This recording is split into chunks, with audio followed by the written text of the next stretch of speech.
தேசிய சேமிப்பு வங்கி தொடர்பான கோப் விசாரணை அறிக்கையை கோப் குழுவின் தலைவர் டாக்டர் நிஷாந்த சமரவீர பாராளுமன்றத்தில் இன்று சமர்ப்பித்தார்.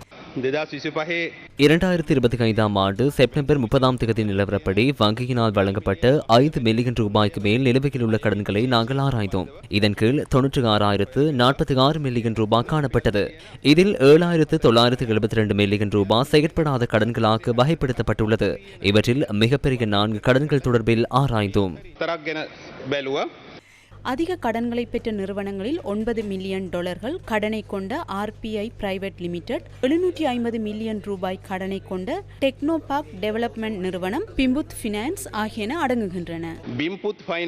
பிம்புத் ஃபைனான்ஸ் 2016இல் 200 மில்லியன் மற்றும் 2019இல் 100 மில்லியன், அதாவது தயா குழுமம் முழு நிறுவனமும் பிம்புத் ஃபைனான்ஸுக்கு கடன் உத்தரவாதம் அளித்துள்ளது.